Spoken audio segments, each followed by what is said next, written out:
안녕하세요. 저는 30대 직장인입니다. 여러분들은 사람의 본성은 달라지지 않는다는 말 믿으시나요? 아무리 노력하고 숨기려고 해도 결국에는 본성은 숨길 수 없다는 말이 있죠. 전 그래도 하나의 큰 사건을 겪으면 인간은 누구나 반성을 하고 달라질 수 있다고 생각하는 편이었는데요. 그런 게 맞지 않는 사람도 있더라고요. 바로 제 전남편 얘기랍니다. 저는 20대 후반에 전남편을 만나 결혼을 했고, 결혼하기 전 다정다감한 성격의 남편이 정말 좋았어요. 다만 홀 시어머니라는 점이 약간 신경이 쓰였는데, 그것도 결혼 전부터 심오한 남편이 나서서 전혀 신경 쓸 필요 없다고 해주셨고, 실제로도 연애하는 내내 혼자 자취하는 남편의 집을 한 번도 오시지 않으시고, 명절이나 생신 때도 친구분들과 같이 지내신다는 말을 듣고서는 정말 쿨한 시어머니구나 생각을 했었어요. 그렇게 저희는 행복한 결혼식을 올렸죠. 그런데 막상 결혼을 하고 보니 그렇게 쿨하던 시모는 어디 가고 하나하나 다 간섭을 하기 시작하셨어요. 남편과 저는 맞벌이였는데 가사는 무조건 여자가 해야 한다고도 하시고, 아침밥은 차려주는지 생활비는 어떻게 쓰는지, 남편과 아이 갖는 노력은 하고 있는지, 정말 집안의 모든 일들을 시모가 컨트롤하길 바라셨죠. 왜 이렇게 전화를 안 받아? 너는 사람이 전화를 하면 째깍째깍 받아야 하는 거 아니야? 너 일하면서도 이렇게 제대로 일을 못하니? 참, 어쨌든 간에 오늘 아침은 뭘 해서 먹었어? 지난번처럼 저녁에 먹었던 거 또 아침에 데워서 먹은 거 아니지? 그렇게 음식 놔뒀다가 먹으면 맛없다고 했잖아. 밥 먹을 때마다 해야 맛있게 먹을 수 있다는 거 모르니? 아침은 꼭 챙겨 먹어야 하니까 네가 좀 부지런하게 일찍 일어나서 챙겨라. 어머님, 저 일하고 있어서 통화 길게 못해요. 그리고 아침은 저희가 알아서 챙겨 먹을 테니 걱정 안 하셔도 되고요. 그리고 남편 아침도 잘 안 먹어서 이제는 그냥 안 챙기려고 하고 있어요. 결혼 전에는 아침 한 번도 안 먹었다고 하는데 갑자기 먹으려고 하니까 속도 안 좋고 출근하면서 자꾸 배가 아파서 싫대요. 그게 안 챙겨 먹어 버릇하니까 그런 거지. 먹다 보면 다 괜찮아. 그리고 시어머니가 전화를 했으면 통화 시간은 네가 만들어야지. 그게 무슨 말버릇이니? 이번에 주말에 집에 좀 와서 반찬이랑 이것저것 가지고 가. 너희 보니까 매번 반찬 부실하게 해서 먹는 것 같더니만. 내가 그래도 시간 내서 너희 먹을 반찬 다 만들어놨으니 와서 가지고 가. 주말에 저 근무해야 해서 남편 보낼게요. 남편 금요일부터 쉰다고 하더라고요. 이참에 주말에 아들이랑 같이 오붓하게 시간 좀 보내세요. 어머님, 저는 시간이 없어서 못 갈 것 같아요. 아니, 결혼한 아들이 혼자 집에 오는 게 말이나 되니? 그러면 다른 사람들한테 말 나오고 안 좋은 거야. 며느리가 같이 와야지. 그럼 됐고, 내가 주말에 가져다 줄 테니까 근무 끝나면 어디 새지 말고 바로 집에 오렴. 안 그래도 너한테 집안일 어떻게 하는지 말해주려고 했는데 차라리 내가 가서 알려주는 게 나을 것 같구나. 알았지? 저번처럼 일 끝나고 친구들 만나지 말고. 시모는 사사건건 다 간섭을 했고 매번 바쁘다 시간이 없다고 피해보기도 했지만 그러면 그럴수록 시모는 제 일거수일투족을 다 알아야겠다고 생각을 하셨는지 제가 벗어날 수 있는 틈을 주지 않으셨어요. 결혼 전 남편의 자취방에는 한 번도 가보시지 않았던 시모였지만 결혼 후에는 무슨 일만 있으면 바로 신혼집으로 찾아오셨고 제가 퇴근을 하는 시간까지 기다리고 계셨어요. 그래서 집에 들어가는 문을 열 때마다 전 불안감을 느끼곤 했었습니다. 이런 상황 속에서 남편은 시모가 아닌 제 탓을 하기 시작했고, 제가 시모의 행동에 불편함을 느끼자 남편은 제가 철이 없고 어리다며 제 탓을 했어요. 엄마가 괜히 그런 말을 하겠어? 네가 살림도 안 해보고 다 서투니까 도와주려고 말하시는 거지. 그리고 엄마가 너한테 좋은 마음으로 말하는 건데 어떻게 너는 그렇게 다 꼬아서만 듣는 거야? 너는 그냥 애초에 시어머니니까 편견 가지고 우리 엄마 대하는 거 아니야? 엄마가 너한테 얼마나 신경 많이 쓰는데 그런 건 하나도 안 알아주고 다 간섭한다고만 생각을 해.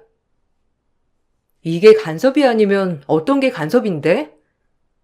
솔직히 우리 서로 일하고 있고 바쁜데 어떻게 나한테만 살림을 하라고 하실 수 있냐고. 아침에 밥 먹는 것부터 시작해서 당신은 30년 내내 아침밥 안 먹어봤다며. 근데 나는 당신 아침밥을 차려줘야 돼? 그게 무슨 말 같지도 않은 얘기야. 거기다가 시간 될 때마다 시댁에 가야 되고, 당신 혼자서는 절대 보내면 안 되고, 꼭 며느리는 가야 되는 게 어디 있어?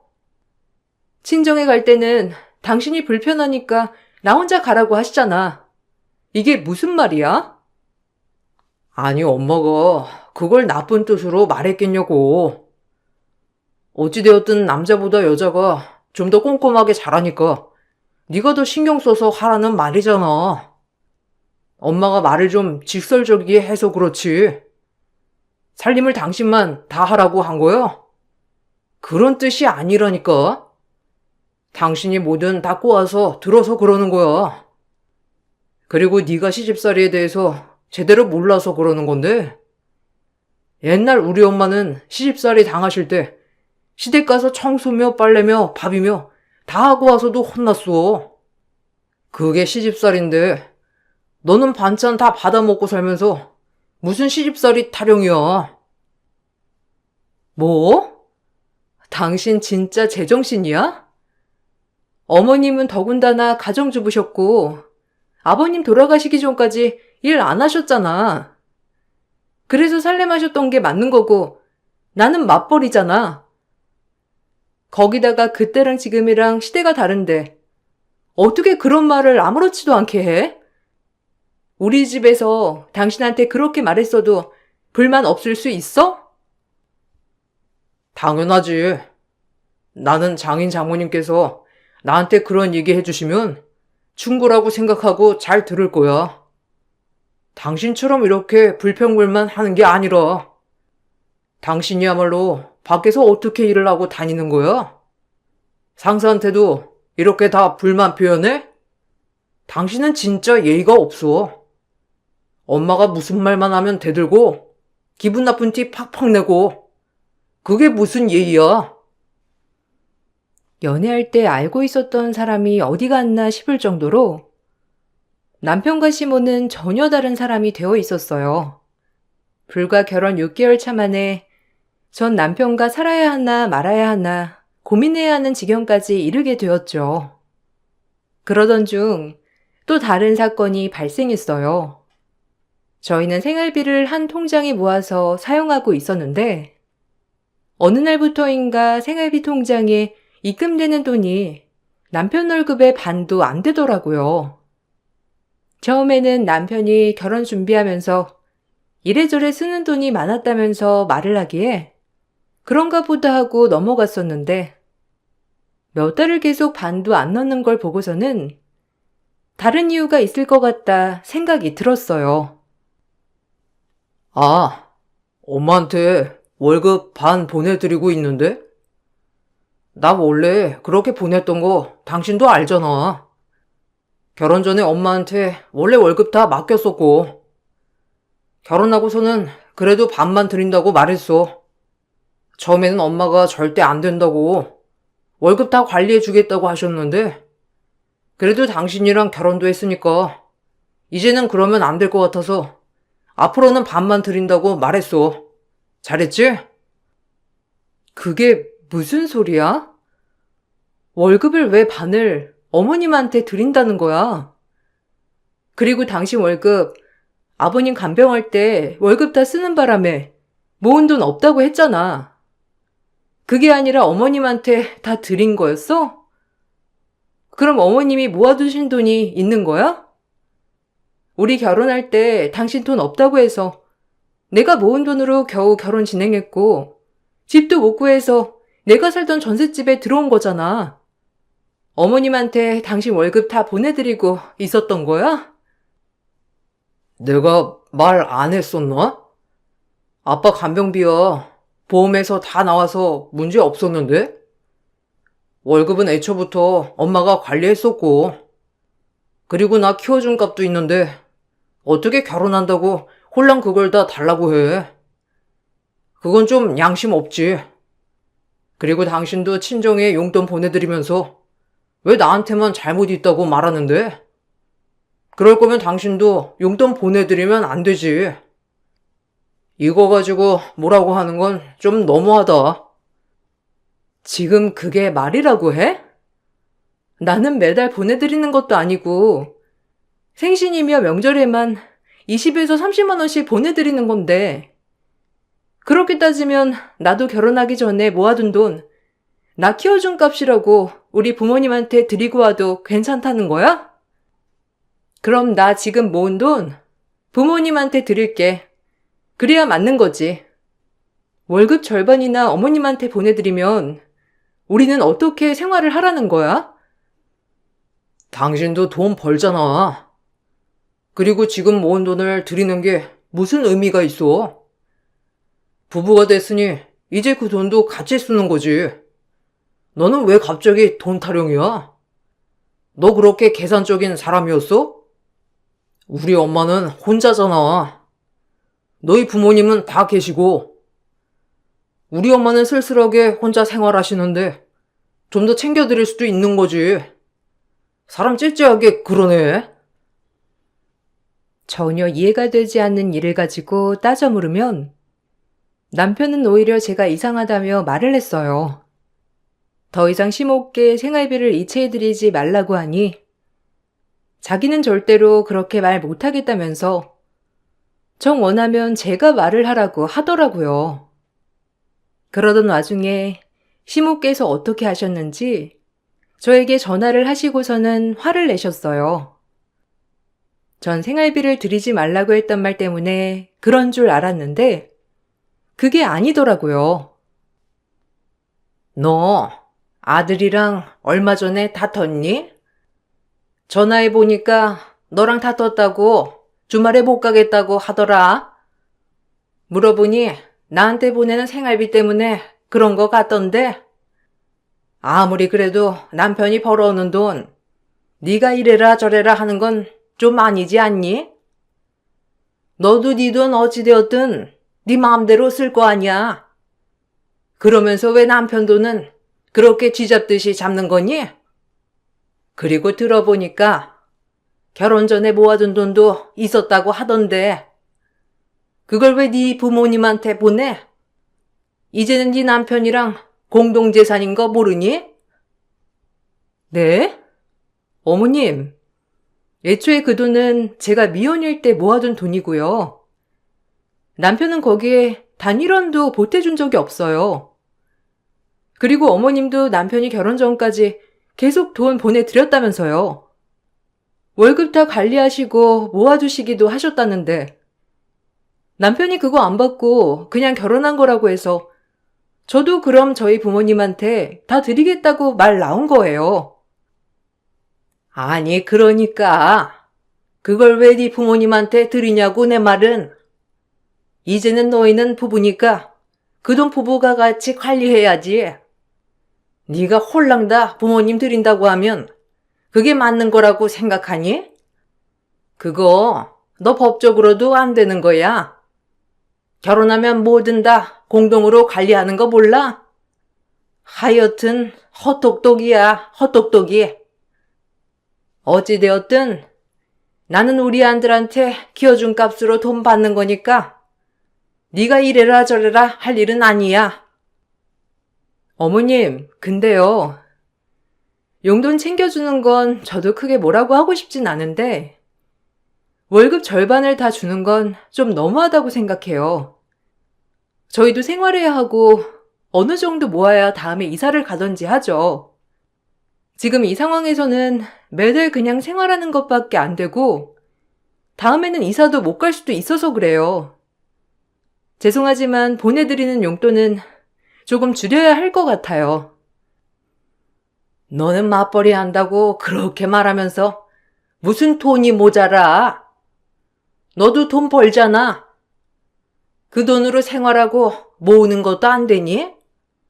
겨우 성인 2명이 지내는데 얼마나 큰 돈이 필요하다고? 우리 아들이야. 뭐 이것저것 사는 타입은 아니라서 괜찮지만 네가 사치하는 건 아니고 우리 아들 돈이 합쳐지든 안 합쳐지든 있는 돈에서 아껴서 쓸 생각을 해야지. 아무튼 생활비 못 줄이니까 그렇게 알아. 전 시모 남편과 대화를 하면서 이런 게 내로남불이구나 생각을 했어요. 자신들이 하는 건 다 맞는 일이고 제가 하는 건 다 잘못된 일이라고 했죠. 점점 결혼 생활에 대한 회의감이 느껴질 때쯤 시모의 시집살이는 날이 갈수록 더 심해졌어요. 남편은 중간 역할을 전혀 하지 못했고 오히려 시모 편에 서서 저를 더 괴롭게 했죠. 결혼한 지 1년도 되지 않은 시점이라 주변 누구에게도 제대로 털어놓지도 못했어요. 어느 날은 제가 3교대를 하면서 오후에 출근을 해 근무를 하고 있었어요. 하루 종일 바쁘게 일하다 저녁이 돼서 전화를 확인해 보니 시모가 수십 통의 전화를 했더라고요.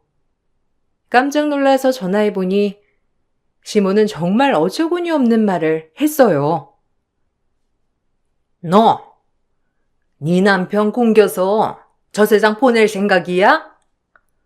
어떻게 아내인 사람이 남편 밥 하나를 못 챙겨줘? 내가 그렇게 말을 했으면 정신 똑바로 차리고 살아야지. 남편 밥 하나 못 챙겨주는 게 말이나 된다고 생각하니? 가정이 안정돼야 네가 밖에 나가서도 일할 수 있는 거고 네 남편이 편안하게 일할 수 있는 거야. 어떻게 아내 역할을 제대로 안 했으면 애가 쫄쫄 굶다가 라면을 끓여 먹고 있어? 네? 어머님, 저 오후에 근무 나왔어요. 일하고 있었고, 그러면 당연히 남편 저녁은 제가 챙겨줄 수가 없죠. 남편이 알아서 챙겨 먹어야 하는 거고, 이미 낮에 제가 밥도 다 해놓고 나갔는데, 그걸 안 먹고 라면 먹는 거라면, 저한테 이러실 게 아니라, 어머님 아들한테 전화해서 화를 내셨어야죠. 그것 때문에 저한테 이렇게 여러 번 전화하신 거예요? 그래. 내가 참다 도저히 안 되겠어서 너한테 전화했어. 어떻게 귀하게 키운 아들인데 네가 이런 식으로 무시를 하니? 너 밖에서 일한다고 유세 부리니? 그깟 돈 조금 번다고 남편을 그따위로 대? 너 당장 가서 네 남편 밥상 차려주고 와. 너는 이렇게 살림에 소홀해서 어떻게 애를 낳고 키울 거야? 애초에 아내로서 제대로 하는 게 없는데 엄마나 될 수 있다고 생각하니? 아내로서요? 남편으로서는요? 그렇게 따지면 남편은 뭘 하고 있는 건데요? 그냥 제가 다 포기할게요. 저 더 이상 남편이랑 못 살겠으니까 어머님이 그렇게 귀중하시면 다시 데리고 가서 같이 사세요. 전 남편에게 이혼하자고 말을 했고 그동안 그렇게 불평불만이 많았던 사람들이었는데 막상 제가 이혼하겠다고 나서니 절대로 못 해준다며 막더라고요. 그간 시모와 남편으로 인해 받았던 스트레스 때문에 저는 우울증과 공황까지 겪게 되었고 얼른 상황이 끝났으면 좋겠다 생각을 했어요. 그래서 합의로 이혼을 하고 싶었는데 절대로 안 된다며 말을 하니 더 기가 막히더라고요. 그러던 중에도 남편은 저에게 남은 적마저 떨어뜨렸어요. 나 절대 너랑 이혼 안 해. 그리고 고작 엄마가 몇 마디 한 거 가지고 이혼하자고 하는 게 말이나 돼? 아, 당신 얘기 어떤 건지 알겠으니까 일단은 이혼은 보류해. 엄마랑 마주친 일 줄일 테니까. 엄마한테도 말했어. 엄마도 당황스러워 하시더라. 당분간 전화 안 하신다고 했으니까 일단 좀 천천히 생각해봐. 우리 지금 결혼한 지 1년도 안 지났어. 근데 무슨 벌써 이혼을 한다는 거야? 나 도저히 못 살아. 맞아. 우리 1년도 안 됐는데 어떤 사람들은 세상에서 제일 행복한 기간이 바로 신혼이라는데 나는 왜 이렇게 힘들어? 왜 나만 힘들고 괴로워야 하냐고. 당신이며 당신 엄마며 그렇게 괴롭혀 놓고서는 왜 이혼을 못 하겠다고 하는 건데? 하나부터 열까지 마음에 안 든다며. 나 때문에 오히려 분란 생기고 힘들다며. 그러니까 나랑 이혼하고 편하게 살아 그럼. 결혼이 장난이야? 어린애도 아니고 이혼을 어떻게 그렇게 쉽게 말할 수가 있어? 누가 고작 이런 일로 이혼을 해? 난 이혼 절대 못하니까 당신도 그만 마음 접어. 이렇게 금방 이혼할 거였으면 애초에 결혼도 안 했지. 갑자기 왜 그래? 엄마도 이제 연락 안 한다고 하잖아. 그럼 된 거 아니야? 조금 더 생각해봐. 이렇게 이혼한다고 하면 주변에서 뭐라고 하겠어? 장인 장모님은 생각 안 해? 그렇게 장인 장모님 생각한다는 사람이 결혼하고 한 번을 안 찾아갔니? 그냥 좀 나 그만 괴롭히고 이혼하자. 당신이 이혼 안 한다고 하면 나 소송할 거야. 지금까지 모아둔 증거로 소송할 수 있다고 했거든? 근데 당신이랑 빨리 끝내고 싶어서 합의하자고 하는 거니까 그만 나 좀 괴롭히고 좀 놔줘. 소송? 참, 뭘 잘했다고 소송을 해? 당신 우울증이랑 공황 있는 건? 그것 때문에 내가 심리적으로 힘들었던 건 소송될 거라고 생각 안 하나 보지? 그래, 합의해 줄 테니까 그러면 나한테 위자료 줘. 그럼 나 별말 없이 바로 도장 찍어 줄게. 헛소리를 하는 남편을 보고서는 합의로는 절대로 이혼을 할 수 없겠구나 싶었고, 그래서 전 소송을 시작했습니다. 심리적으로도 힘든 시기였지만 다행히 부모님과 주변에서 많이 절 도와주었고, 당연히 저는 시모의 시집살이, 중간 역할을 못하는 남편에게 유책 사유가 있는 것으로 인정을 받게 되면서 위자료를 받고 그렇게 1년의 결혼 생활을 마무리하게 되었어요. 이혼을 하고서는 남편이랑 오며 가면서도 단 한순간도 마주치고 싶지 않아 다른 지역으로 바로 이사를 갔죠.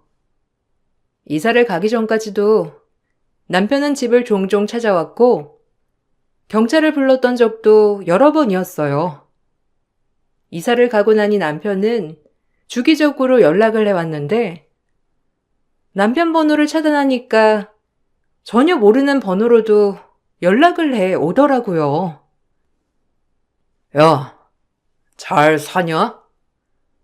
나랑 헤어지고 어떻게 잘 살고 있어?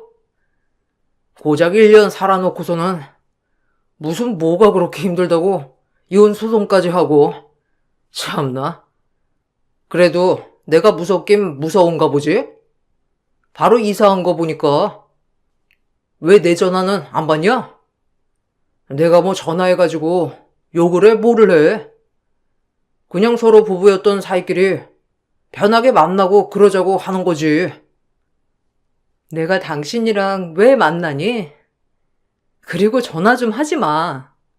당신 번호 차단했으니까 모르는 번호로 자꾸 전화도 하지 말고. 내가 당신이 무서워서 피했겠니? 이렇게 목소리 듣는 것도 소름 끼치니까 제발 좀 전화하지 마. 우리 이제 끝난 사이고 남보다도 못한 사이야. 한때 부부라고 해서 친하게 지내야 하니? 당신이랑은 눈 감을 때까지 편해질 일 없어. 와, 그래도 너무하네. 1년을 살 부대끼면서 살았는데 그렇게 냉정하게 말해야 되겠어? 아, 나 진짜 많이 반성했어.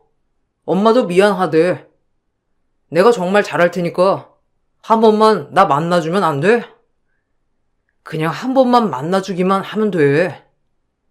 내가 다시 결혼하자고 하는 게 아니라 그냥 다시 만나서 연애라도 시작해보자. 우리 연애할 때는 정말 행복했잖아. 생각해보니까 연애할 때 그렇게 다정다감했던 사람인데 당신 진짜 소름 끼친다. 어떻게 3년을 연애하는 동안 소름 끼치게 연기를 잘했니? 결혼하고 나서 180도 달라지길래 난 딴 사람이랑 한 줄 알았잖아. 연애할 때 행복했다고 생각했는데 당신이 그렇게 말하니까 소름 끼쳐서 다시는 못 만나겠네. 제발 좀 연락하지 말아줘. 남편은 제가 연락을 받지 않자 문자로 압박도 했다가 애걸복걸 했다가 전화를 폭탄처럼 하기도 했어요. 도저히 안 되겠어서 전 결국 10년 넘게 써왔던 제 번호를 바꿨습니다. 그 이후로는 남편의 소식이 끊기게 되었고 그렇게 3년의 시간이 더 흐르면서 저도 그때의 아픔에서 벗어나 편안하게 생활하고 있었어요.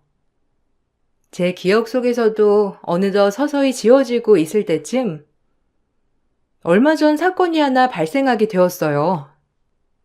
산부인과 대기실에서 봉지커피를 타먹고 있었는데 재혼한 전 남편과 딱 마주치게 되었죠.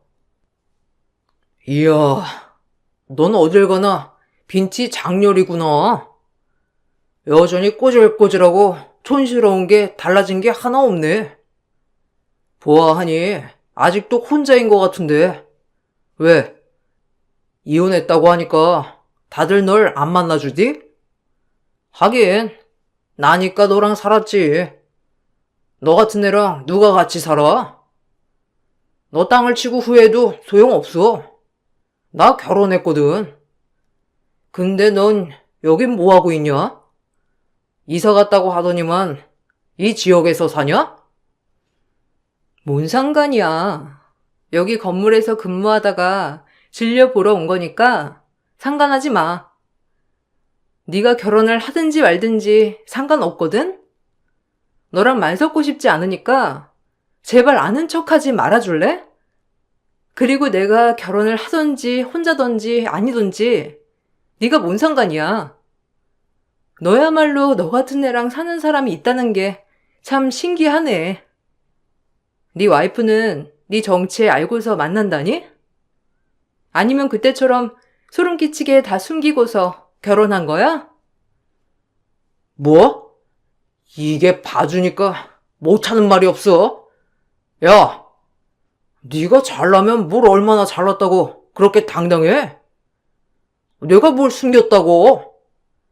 너처럼 사회성 없는 애가 결혼하니까 하나부터 열까지 다 불만인 거야. 너 지금 여기 건물에 근무한다고 했지? 내가 여기 사람들한테 네가 어떤 애인지 다 까발려 줄까? 전 남편은 저에게 눈을 부라리며 화를 내기 시작했어요. 그런데 그 순간 누군가가 남편 놈의 뺨을 사정없이 올려 붙였습니다. 저는 깜짝 놀라서 쳐다보니 어디서 많이 본 사람이더라고요. 전 남편은 그 여자의 팔목을 잡고서는 왜 이러냐면서 당황스러워했고 여자는 울분에 찬 목소리로 소리를 쳤죠. 생각을 해보니 그 여자는 바로 제가 결혼 전 다니던 병원에서 같이 근무한 후배였어요. 너였구나. 선배랑 결혼했던 게 너였어? 그 쓰레기 자식이 너였냐고. 내가 말했지? 예전에 나 괴롭힌 사람들 해결해준 사람 있었다고. 그게 바로 이분이다, 이 자식아. 내가 미쳤지. 너 같은 애랑 결혼했다니. 내가 진짜 미쳤어. 당장 사과해. 여보. 왜 그래? 진정해. 다들 쳐다보잖아. 여보, 무슨 말 하는 거야? 여보, 저번에 병원 다닐 때 얘기했던 거, 그거 말하는 거야? 그 사람이 얘라고? 여보, 뭔가 착각한 거 아니야? 여보 다닌 병원, 얘 다녀본 적 없어. 뭔가 착각한 거 같아. 좀 진정하고, 내 말 좀 들어봐. 뭔가 잘못 알고 있는 것 같은데. 심호흡 좀 하고, 진정 좀 해. 진정? 내가 지금 진정하게 생겼니? 네 엄마가 그렇게 닥달해서 병원 검사까지 하려 온 건데 안 그래도 이상하다 싶었어. 결혼 전에는 간도 쓰레기도 다 내줄 것처럼 하더니만 결혼하고서는 다른 사람 듣는 게 이상하다고 생각했다고. 참나, 당신 본색이 원래 이런 거였구나. 내가 이상하게 생각했던 게 아니었네. 그렇지? 무슨 소리 하는 거야, 여보? 이 사람 말 믿는 거야? 내가 말했잖아. 전부인 정신 나간 여자라고. 우울증이다 보다 정신병까지 있어서 내가 정말 힘들었다고. 엄마랑 나랑 시달리다가 겨우겨우 이혼한 거라 했잖아. 저 사람 정신이 이상한 여자야. 저 사람 말 믿지 마. 그때는 그렇게 좋은 사람이라 생각할 수도 있지만 진짜 제정신이 아닌 여자라니까. 전 남편의 세 부인은 제가 전에 다녔던 병원에서 선배 간호사들에게 태움을 당하고 있던 후배였어요. 그때 저 역시 졸업 후 취업했던 곳이어서 다닌 지 1년밖에 되지 않았던 곳이었죠. 그래서 바로 나서주진 못했지만 틈틈이 증거를 수집해서 병원에 자료를 다 뿌리고 퇴사를 했던 기억이 있었어요. 그 후로 들어보니 주동자였던 간호사들도 다 그만두고 후배도 직장을 그만둬서 다른 일을 하고 있다는 소식까진 들었는데 바로 그 후배가 전 남편의 새 부인이었던 거죠. 참 기가 막힌 인연이 이렇게도 있구나 싶었는데 알고 보니 후배도 결혼하기 전에는 다정다감했던 남편과 쿨한 시모가 결혼하고 나서 확 달라졌다고 하더라고요. 얼마 뒤 제가 다니던 직장을 찾아온 후배는 소름 끼치는 얘기를 해줬어요. 그때 언니가 직장 내 괴롭힘 증거 다 뿌린 덕분에 저 괴롭혔던 사람들 다 잘렸어요. 저도 어차피 일을 더 이상 하고 싶지 않아서 그만뒀지만 언니한테 내내 고맙다 말하고 싶었거든요. 나중에 정신 차리고 언니한테 연락드리려고 하니까 연락이 안 되더라고요. 얼마 전에 겨우 들었는데 결혼했다가 이혼했다고. 다들 이상한 놈한테 된통 걸렸다가 이혼했다면서 말해서 알았어요. 언니 이혼한 거. 근데 저희 남편일 줄이야 생각도 못했네요. 그러게, 나도 많이 놀랐어. 어떻게 여기 지역까지 오게 된 거야? 남편은 어떻게 만난 거고? 나야 뭐 이혼한 지 3년 지났으니까 이제는 관계없는 사람이긴 하지만 그때 들어보니까 뭔가 일이 있었던 것 같던데 맞아? 네. 결혼 전에는 남편이고 시어머니고 시집살이 절대 없다고 하고 남편도 엄청 다정했거든요. 시어머니는 뭐 연애를 하든지 말든지 상관도 없으셨고요. 근데 이혼하면서 뭐 저한테는 전 부인이 사치를 많이 했다면서 그거 해결하느라 돈이 없다고 하길래 시어머니랑 남편 다 제 집에 들어와서 살게 됐는데 막상 결혼하고 나서 보니까 사람들이 전혀 딴판이었어요.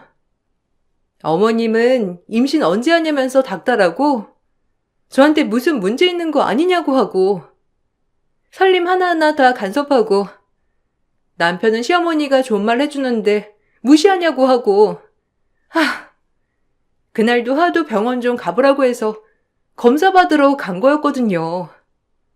근데 딱 언니랑 남편 하는 말 듣고선 바로 정신 차렸죠 뭐. 이혼하려고요. 후배한테 듣고 보니 전 남편은 이번에도 결혼해 보려고 무진장 애를 썼던 모양이더라고요. 특히 시모는 이혼을 해서 두 번째는 더 조심하려고 연애할 때는 한 번도 만나지 않았고 결혼하고 나서도 6개월은 세상 좋은 시어머니 흉내를 냈다고 해요. 그러다가 슬슬 본색을 드러내고 있었는데 그게 바로 임신이었죠. 후배가 아무리 임신 시도를 해도 애가 생기지 않으니 시모는 후배 탓이라고 막말을 퍼붓기 시작하셨고 그날도 검사를 받으려고 산부인과에 오게 된 거였어요. 나중에 남편이 연락 와서 한 번만 도와달라고 하더라고요. 내가 다시는 너한테 연락 안 할 테니까 한 번만 도와줘. 나 이번에도 이혼하면 다음에는 결혼 못할 것 같아서 그래. 그래도 잘 살아보려고 하는데 전 남편 불쌍하다고 생각 안 드냐? 한 번만 와이프한테 그냥 서로 안 맞아서 헤어졌던 거다 말이라도 해주면 안 돼? 얘가 어디서 뭘 들었는진 모르겠는데 갑자기 나한테 이혼하겠다고 당장 집에서 나가라고 하잖아. 우리 여기서 나가면 이제 갈 데도 없어. 그러게. 전에 살던 집은 어디다 두고 와이프 집에서 얹혀 사니? 그렇게 아들 망쳤느니 어쩌느니 하던 너네 엄마랑 합가하는 그 착한 와이프한테 왜 그랬어? 나랑 이혼한 것 때문에 또 이혼하는 게 아니라 네 엄마랑 너 때문에 이혼하는 거야. 사람이 한 번 잘못을 했으면 반성하고 뉘우칠 생각을 해야지. 어떻게 똑같은 잘못을 또 저지르고 있어? 머리가 돌머리야? 뭐? 네가 말했지? 네가 와이프한테 다 말한 거야? 와, 너 진짜 소름 끼친다. 네가 우리 남남이라며? 다시는 볼 일 없다면서? 그래 놓고서는 이렇게 뒤통수 친 거야? 나 이거 가만 안 둘 거야. 명예훼손으로 고소할 거니까 그렇게 알아. 나도 니네 회사 건물에 가서 네가 했던 짓 다 까발릴 테니까 그렇게 알라고. 내가 뭘 했다고 뭘 까발려. 너나 조심해. 내가 와이프한테만 말할 줄 알았니? 네 회사, 네가 앞으로 다닐 회사, 네가 앞으로 만날 사람들한테는 내가 절대 못 말할 거라고 생각해? 어처구니가 없다 정말. 너나 네 엄마가 했던 그 파렴치한 짓을 밝혀지면 얼굴 들고 다닐 수 있을 거라고 생각하니? 웃기네. 나한테 이렇게 부탁하지 말고 그냥 좀 놔줘. 너넨 사람 괴롭히지 않고서는 못 사는 사람들이니? 이혼하는 거 다 너랑 네 엄마가 만든 거야. 정신 차려. 전 남편은 끝까지 자신은 잘못이 없다면서 저와 이혼을 한 것 때문에 와이프가 이혼을 하자고 하는 거라 말을 했죠. 어떻게 끝까지 자신들의 잘못을 생각을 안 하는지 어이가 없었지만 끝내 벌을 받을 거라 생각을 했어요. 결국 후배는 소송을 해 남편과 헤어지게 되었고 소송하면서 위자료 청구까지 했는데 이번에는 남편이 후배 돈까지 끌어쓴 내역도 있어서 민사배상까지 들어가게 되면서 남편과 시모는 말 그대로 땅바닥에 나앉게 생겼다고 하더라고요.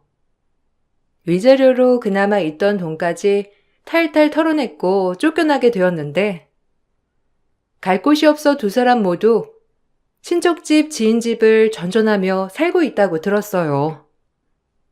애초에 사람을 그렇게 괴롭혀 놓고서 아무런 반성도 하지 않았으니 더 큰 벌을 받게 된 거였죠. 요즘도 가끔 후배와 종종 연락을 하고 지내고 있어요. 남편과 헤어지고 나서 일이 더 잘 풀리고 있답니다. 사람들과 더 많이 만나고 생활하다 보니 많은 위로를 받고 있네요. 여러분들 주변에는 자신의 잘못도 남의 탓을 하시는 분들 많으신가요? 그런 사람들 때문에 상처받는 분들이 계시다면 상처를 준 사람은 언젠가 그 칼로 자신에게 상처를 줄 수 있다는 것 기억하시면 좋을 것 같네요. 사연 들어주셔서 정말 감사합니다. 저도 앞으로 더 행복하고 즐겁게 살아보려고요. 여러분들도 행복하세요. 안녕하세요. 남편과 이혼한 지도 벌써 1년이 다 되어가고 있는데 작년 이맘때 남편과 시모가 저에게 했던 추악한 행동들이 떠올라 사연을 신청하게 되었습니다. 남편과 함께 살아온 9년의 시간이 한순간에 무너지게 될 거라곤 꿈에도 몰랐는데 너무 충격적인 경험을 하게 돼서 이혼을 선택할 수밖에 없었습니다. 남편과 결혼을 하고 이쁜 딸 하나 낳아 주어진 거에 감사하며 하루하루를 행복하게 사는 게 제 삶의 꿈이었어요. 그리고 제 가게 하나 차리고 싶어서 9년간 악착같이 모아 창업할 자금을 마련하게 되었죠. 그런데 앞으로 좋은 일만 있을 것 같았던 제 삶에 말도 안 되는 일이 벌어졌어요. 9년간 모아두었던 돈이 한 번에 빠져나간 이력이 월급 관리를 하다가 알게 되었습니다. 그 통장은 남편 명의로 되어 있었어요. 맞벌이 하면서 관리하는 통장이다 보니 크게 신경을 쓰지 않았었죠. 명의는 남편으로 되어 있었지만 그동안 함께 살아오면서 남편이 저에게 보였던 신뢰가 있었기 때문에 쓸데없는 짓은 하지 않을 거라 생각했어요.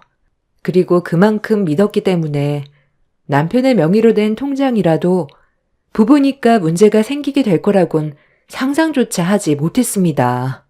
갑자기 통장의 잔고가 0원으로 바뀌게 되는 걸 처음 봤을 땐 제 두 눈을 의심했어요. 잘못 본 줄 알고 몇 번이나 다시 확인을 해봤지만 창업하기 위해 9년간 모아두었던 전 재산은 한 번에 빠져나가 있었습니다. 떨리는 손으로 남편한테 전화를 걸었는데 받지를 않더라고요.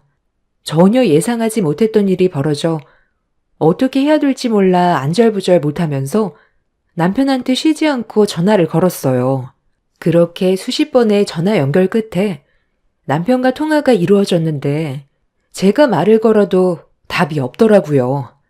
일단 남편한테 통장의 돈을 왜 전부 다 빼냈는지 그것만 먼저 알려달라고 했는데 일하는 중이라고 저녁에 다시 대화하자면서 전화를 끊어버렸어요. 그렇게 늦은 저녁 시간이 되어서야 들어온 남편은 상당히 침착했고 저를 바라보는 눈빛에는 할 말이 상당히 많아 보이는 듯한 표정이었어요. 그리곤 저에게 내민 서류 한 장을 확인하는 순간 하늘이 무너져 내렸습니다. 남편이 왜 저에게 이혼 서류를 내밀었는지 이해가 되지 않았어요. 분명 전날까지도 부부관계에 문제가 없었는데 하루아침에 변화된 차가운 모습은 평소에 제가 알던 남편의 모습이 아니었어요. 갑작스러운 돌발 행동을 왜 저질렀는지부터 들어봐야 했습니다. 당신 뭐 잘못 먹은 거야? 아니, 왜 안 하던 행동을 해? 통장에 있던 돈 어디 갔어? 다음 달부터 지금 하는 일 정리하고 가게 알아보러 다니기로 했었잖아. 그런데 나랑 한마디 상의도 없이 전 재산을 전부 빼가면 어떡하자는 거야? 쓸데없는 짓 안 했지? 나 지금 너무 충격받아서 손발이 다 떨리고 있는 거 안 보여? 우리 여기까지만 하자. 서류의 내용이 뭔지 알면서 지금 상황 파악이 안 돼? 내가 너한테 이혼하자는 말은 더 이상 함께 살고 싶지 않다는 거잖아. 그러니까 나랑 더 이상 살고 싶지 않은 이유가 있을 거 아니야. 그래서 당신이랑 결혼하고부터 모아두었던 전 재산을 전부 다 가지고 간 거야? 이유? 당신과 함께 사는 게 이제 지긋지긋해. 더 이상 얼굴 마주보면서 살고 싶지가 않아. 이제 내 인생에서 빠져줬으면 좋겠어. 내가 통장에 있던 돈을 전부 빼간 건 내가 그동안 당신보다 모아두었던 돈도 많고 당신은 다인이를 포기하지 않을 거잖아.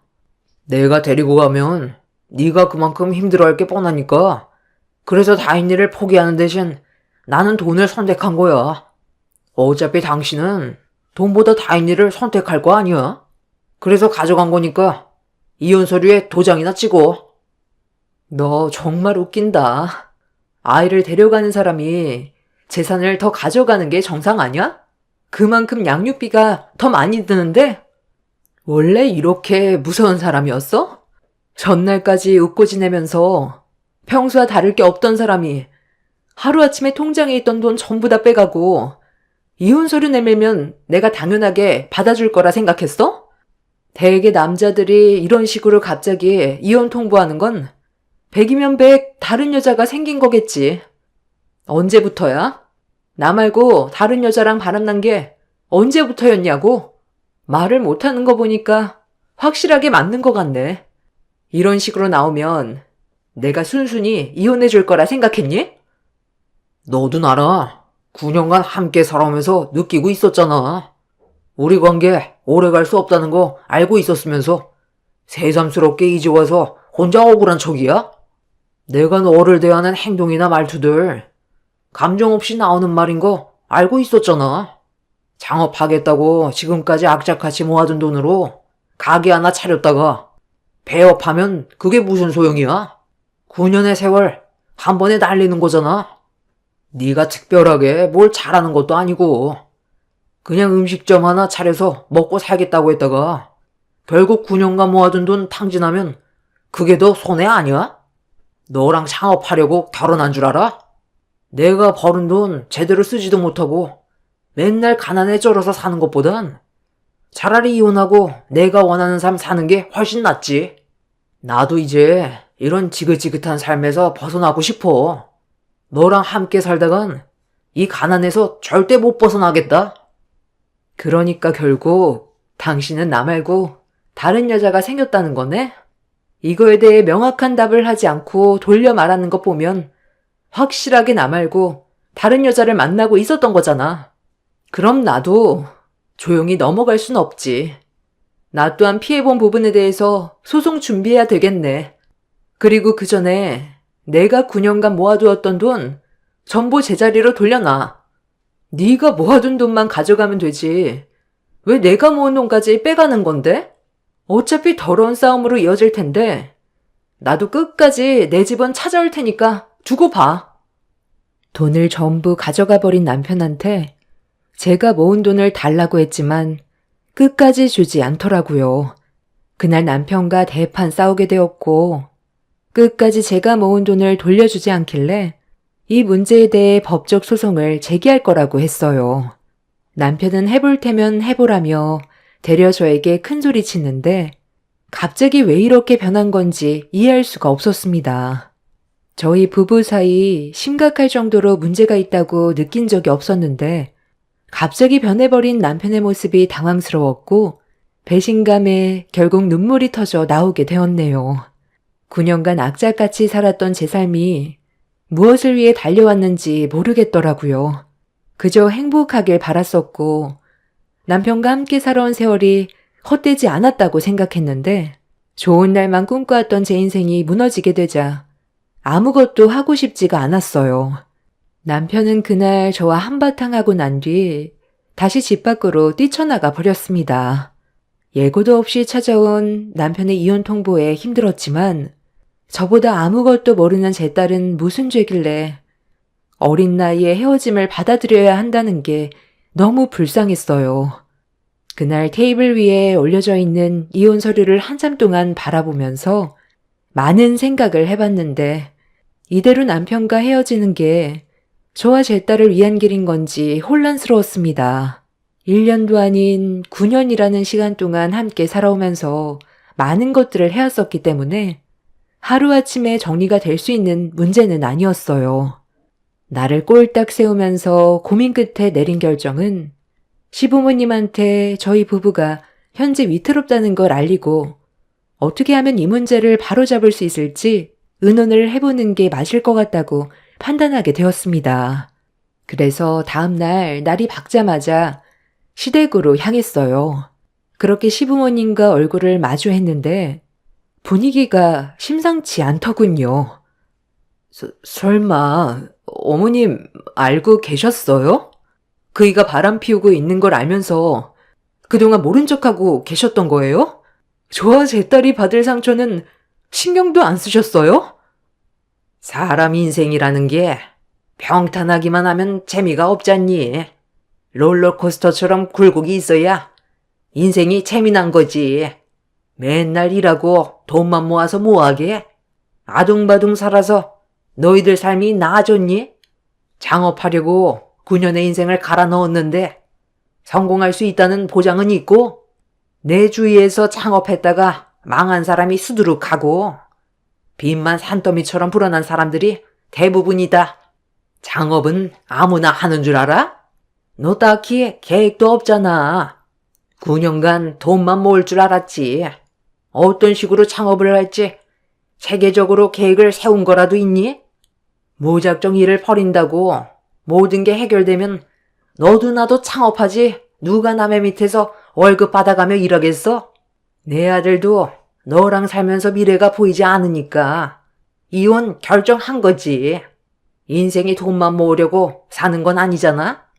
인생을 즐기면서 살려고 돈을 버는 건데 너희들은 결혼한 목적이 그냥 돈만 모으려고 결혼한 것 같아. 내 아들 말을 들어보면 뭐 하나 사려고 해도 눈치 주고 먹고 싶은 거 있어도 원하는 대로 할 수가 없으니까 그동안 참아왔던 게 터져버린 거다. 하루 이틀 살 것도 아닌데 돈돈거리는 너의 그런 행동이 내 아들을 지치게 만들었다곤 생각 안 하니? 그래서 이혼 얘기가 나온 거잖아. 나 같아도 너랑 사느니 다른 여자랑 살림 차리겠다. 내 아들이 왜 이혼을 선택했겠어? 너보단 다른 여자랑 사는 게 더 나은 삶을 살아갈 수 있을 것 같으니까 그런 선택을 한 거 아니겠니? 사람이 융통성이 그렇게 없어서 앞으로 어떻게 살아갈래? 어차피 내 아들 마음 떠났고 나도 굳이 설득시키고 싶은 마음도 없으니까 말 나온 김에 그냥 갈라서라. 내 아들 더 이상 힘들게 하지 말라는 거야. 네가 하고 싶은 그 창업 이혼하고 혼자 하면 되겠네. 지켜보는 나도 숨이 턱턱 막히는데 내 아들은 너랑 살아온 시간 동안 얼마나 힘들었을지 생각하면 내 마음이 찢어질 것처럼 아프다. 말 나온 김에 최대한 서둘러서 정리하고 각자 갈 길 가거라. 무슨 말을 그렇게 하세요? 그이가 하고 싶은 거 못하고 살았다고 했어요? 정말 어이가 없네. 왜 9년이라는 긴 시간이 걸렸는지는 생각은 해보셨어요? 그이가 말로는 저를 도와주겠다고 해놓고 본인이 벌어오는 돈에 대해선 제가 조금이라도 관여하는 걸 엄청 싫어했어요. 그러면서 창업하는데 도와주겠다고 말만 하고 정작 돈을 모을라 치면 자기 취미 활동하는데 돈을 써야 한다면서 통장에 저금하기가 무섭게 몇 번이나 빼서 사용을 했었다고요. 그래서 통장의 명의를 제 걸로 바꿔놓고 관리를 하려 했었는데 그건 또 본인이 싫다고 하도 노발대발해서 어쩔 수 없이 그 인간 통장으로 함께 모았던 것 뿐이었어요. 9년간 모아둔 그 돈에서 그 사람의 돈이 얼마나 될 것 같은데요? 80% 이상이 제가 모은 돈이에요. 본인은 하고 싶은 거 다 하고 살면서 제가 눈치 줬다고요? 눈치 없이 행동한 건 그이라고요. 잘 살아보겠다고 제가 아무리 노력을 해도 그 인간이 전부 다 망쳐버리니까 뭐만 하겠다고 하면 또 불안해서 말렸던 것 뿐이에요. 저희 부부에 대해 제대로 알지도 못하면서 그 사람 말만 일방적으로 듣고 판단하는 건 무조건 잘못된 생각인 거죠. 이혼? 그거 어렵지 않아요. 도장 찍으면 남남이고 그 사람한테 저도 실망을 많이 했기 때문에 그만 정리하고 싶어도 다인이가 눈에 밟혀서 최대한 좋게 해결 보려고 찾아왔는데 어머님 말 들어보니까 더는 안 되겠네요. 이혼 소송으로 진행할 거고 제가 9년간 모은 돈은 도로 가지고 가겠습니다. 아무리 부부라고 해도 상대방의 동의 없이 통장에 있던 돈을 전부 다 빼가는 건 부부간에도 법적 처벌을 받을 수 있다는 거 아시죠? 아무리 저한테 불만이 있고 함께 사는 게 맞지 않다 해도 법적으로 결혼 생활하는 동안에는 다른 여자와 만나는 건 무조건 잘못된 거죠. 저는 이 문제에 대해 조용히 넘어갈 생각 없어요. 어차피 이렇게 된 거 손해를 보더라도 끝까지 물고 늘어질 겁니다. 이미 시부모님도 남편이 바람 피우고 있다는 걸 알고 있었어요. 저만 전혀 모르고 있던 거였죠. 시댁 식구들 모두 저를 속이고 있었다는 거에 치가 떨렸고 남편의 무책임한 행동에 대해서는 조용히 넘어가지 않을 생각이었습니다. 그렇게 시댁에서 시모와 목소리를 높이고 있었는데 남편한테 전화가 왔어요. 제가 시댁에 왔다는 걸 알게 된 남편은 당장 집으로 돌아가라고 했지만 저는 그런 남편한테 큰소리치면서 당장 시댁으로 달려오라고 큰소리친 뒤 전화를 끊어버렸어요. 감정의 분노는 점점 더 심해졌고 시모와 막말까지 주고받게 되면서 되돌릴 수 없을 정도로 서로에게 깊은 상처를 주고 있을 때 남편이 현관문을 강하게 열면서 들어왔어요. 그리곤 제 옷깃을 잡더니 당장 나가라고 소리를 지르길래 이미 통제력을 잃어버린 저는 시부모님이 보는 앞에서 남편의 양뺨에 사정없이 손을 2차례 올려버렸어요. 잠깐의 정적이 흘렀고 자기 얼굴에 손을 대서 기분이 더러웠는지 남편은 제 뺨에도 손을 올려버렸어요. 내가 잘못한 거야? 네가 나랑 한마디 상의도 없이 그 많은 돈을 전부 다 빼갔잖아. 당장 안 내놔? 그 돈을 왜 너 마음대로 하는 건데? 내 인생이 들어가 있는 돈이라고. 그 돈? 이제 없는데? 내가 지금 만나고 있는 사람한테 몽땅 줘버렸거든. 생산직에서 일하는 너와는 하늘과 땅 차이야. 나랑 만나는 사람이 의사거든.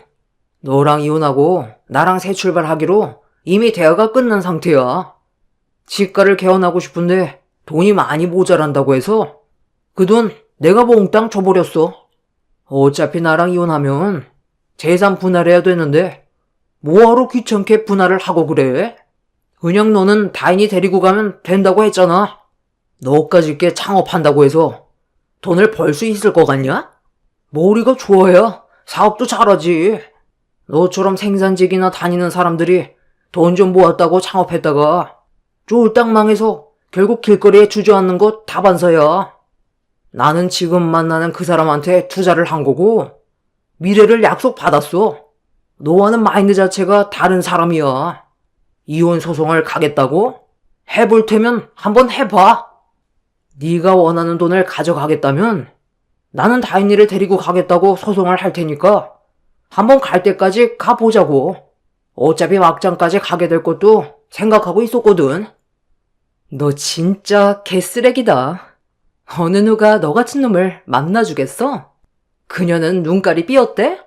네가 이용당하고 있다는 건 생각 안 해봤냐? 멍청하니까 두뇌 회전이 안 되는 것 같은데 어느 의사가 능력도 없는 거지 같은 너랑 결혼을 하겠냐?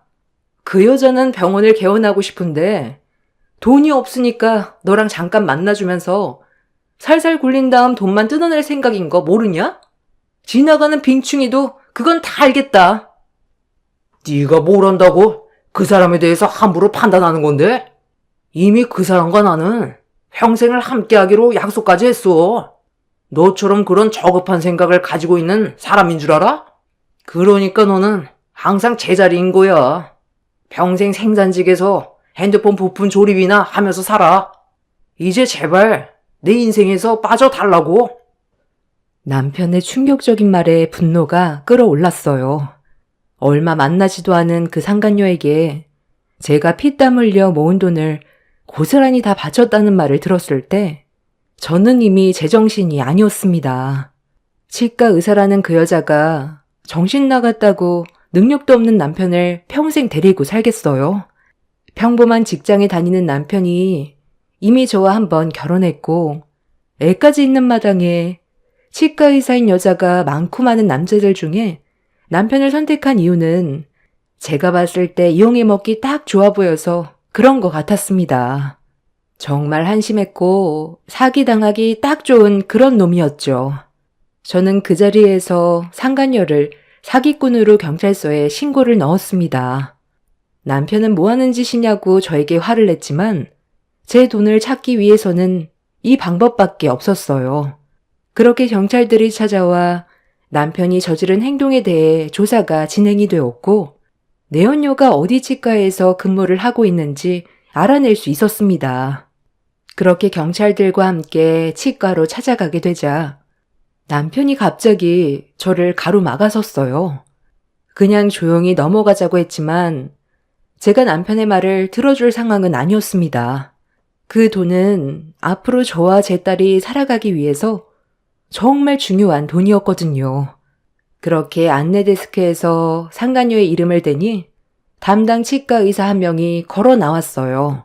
두 모자와 경찰들을 보고 당황한 상간녀는 무슨 일 때문에 찾아왔냐고 물어보는 말에 저는 그 상간녀의 면전 앞으로 걸어가 남편이 건네준 돈을 다시 돌려달라며 무서운 눈빛으로 노려봤습니다.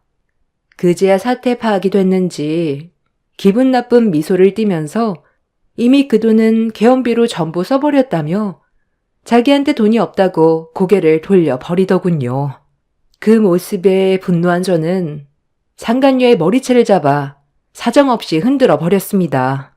경찰들이 저와 상간녀를 힘겹게 떨어뜨려 놓았지만 저희 가정을 풍비박산 내버린 상간녀를 절대로 용서하고 싶지 않아 계속해서 달려들려 했는데 남편과 시모가 저를 밀치더니 상간녀 앞으로 다가가 다친 곳은 없냐고 상간녀의 몸을 살피면서 저에게 막말을 퍼부었습니다. 너 제정신이야? 못 빼어먹었으니 저급한 행동부터 튀어나오는 것 봐라. 내가 최대한 좋게 해결 보자고 했지? 너랑 나랑은 이미 끝인데 왜 여기서 난리치냐고. 이미 개원비로 전부 다 썼다고 하잖아. 여긴 이 사람이 일하는 곳이야. 성격이 저리 더러우니까 내가 같이 살고 싶지가 않은 거야. 희정씨, 괜찮아요? 어디 다친 곳은 없어요? 여기로 저 여자를 데리고 오면 어떡해? 저 여자랑 관계 확실히 정리하고 나서 개원비 지원해 달라고 했잖아. 나한테 돈 줄 때 뭐라고 그랬어? 이혼했고 확실하게 정리 끝나고 나서 당신한테 들어온 돈이라면서. 그런데 그게 아니었던 거야? 저 여자가 경찰까지 동원해서 데려온 걸 보면 아직 정리가 안 된 거냐고. 그건 희정씨가 돈이 급하다고 해서 일단 먼저 돈부터 준비를 해준 것 뿐이야. 어차피 이혼하려고 서류 건넸었다니까. 최대한 빨리 정리하면 되잖아. 그게 지금 문제가 아니잖아. 당신이 여기로 저 여자를 데려오면서 내가 상간녀로 낙인이 찍혀버렸는데 지금 돈이 중요해? 이혼하고 확실하게 정리된 다음 일을 진행하면 내가 상간녀 취급도 받지 않을 텐데 네가 생각 없이 저지른 행동 때문에 내 주머니에서 위자료 나가면 네가 그것까지 책임질 거야? 그건 걱정하지 마라. 위자료는 내가 포상해주마. 제가 갑자기 돌발 행동을 저질러서 일이 좀 커지기는 했는데 치과 개원 문제는 내가 차질없게 해결해 줄 테니까 너희들만 생각하면 된다. 우리 집안에 치과 의사가 들어온다는데 당연히 그 정도는 지원해 줘야지. 앞으로 더 많은 돈을 벌 수가 있잖니. 아주 놀고들 있네. 이미 어떤 사이인지 경찰들도 전부 파악한 것 같고 나는 이대로 너희들을 상대로 소송 진행할 거니까 법대로 가보자고. 개원하려고 준비하고 있는 그 치과가 잘 될 수 있을 것 같아? 내가 그걸 두 눈 뜨고 지켜만 볼 것 같니? 네가 어디를 가던 그 치과는 무조건 망하게 만들 거야. 멍청해 보이고 이용해 먹기 딱 좋아 보여서 지금까지 가지고 놀아줬더니 네가 나랑 이루어진다고 생각했냐? 너한테 받은 돈 토해낼 테니까 당장 꺼져. 잠깐만. 아니, 지금 많이 흥분한 것 같은데 나랑 네 아들이 너한테 피해가지 않게 최대한 조용히 처리할 테니까 일단 기분 좀 가라앉히고 좋게 넘어가자. 뭘 좋게 넘어가. 이미 기분 다 잡쳤고 여기 있는 사람들이 내가 상간녀라고 머릿속에 박혀 있을 텐데 당신의 아들이 얼마나 모자라면 일 처리를 이딴 식으로 해? 다 필요 없으니까 당장 나가. 그리고 내가 피해온 부분들에 대해서는 너희들이 알아서 처리해.